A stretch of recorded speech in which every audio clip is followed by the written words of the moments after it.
So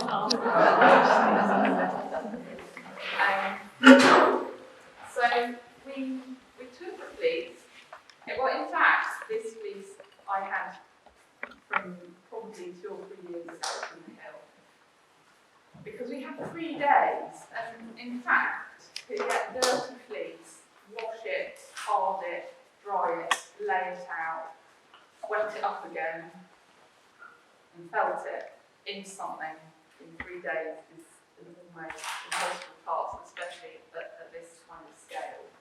So we used this fleece that was already washed and carded. But then some of the pictures on it are also made from alpaca fleece. So on Friday we were there and it was very windy. I brought like a few little kind of things to show you the process. Lots of people might already know how it's done, so sorry if it's a bit boring. But lots of people do ask me, and this, if I'm going to tell people, then I guess now's the time. So this is some kind of washed and carded fleece. And what you do to make a piece of felt is you tease it out, because you're trying to have a kind of fairly even consistency, and to conceal the hole. But in fact, when we hung it up, we thought, no, it is what it is, you know. So what happened next? Monday, after the rain, came back. I was wearing it. I got hung up wearing it. So I was wearing it whilst the ears were strung up and pulled up, just slightly on the tiptoes. And then we scored a line down the inside at the front so that I could tear my way out of it. So I tore my way out of it, which is why it's got this nice hairy front edge. And that was about it. I just walked away and left it hanging there because it was quite a busy week until I came to put it back on just before walking it over here. I thought, I don't know, how's finding this one? Okay, so I thought I'd just tell you a bit of the history of why I got into making felt, and so this basket is kind of, you probably won't get to the bottom of it. It's full of things that are kind of interesting to me. This is just a little friend I brought to keep me company. But this is my original hat. Anyone who's seen me round probably seen me wearing this for about 9 winters now, but I'm not going to wear it anymore because it's really getting stale. But this is the original sheep hat that I made for myself to indicate my profound connection with those fine beasts on Morning Hill. And I never really intended that I would make loads and loads of hats. But in the end, that's what happened. So now I have a rather grander sheep hat using Heterochromia round. So, this is really nice. And I have to tell you about this alpaca because this alpaca is an exact reconstruction of the alpaca that it is.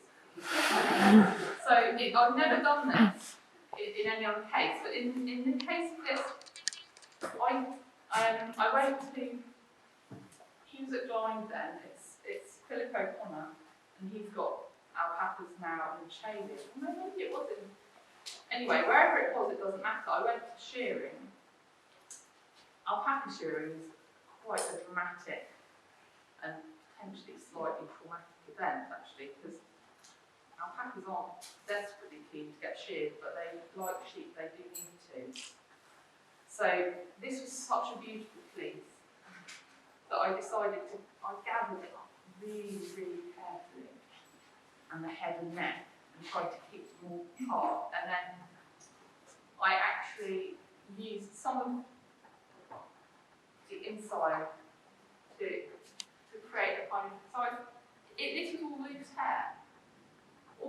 All this, you must come and feel it, because just so soft. But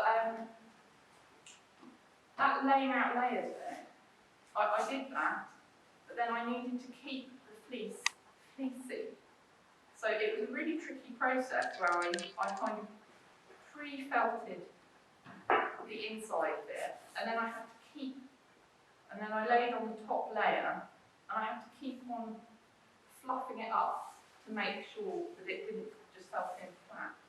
So I'm just, that was a proud moment for me that I had achieved this recreation of the alpaca head and neck and its beautiful body, because it's such, well, it's probably the only time that happened, maybe. I've never heard something like that. And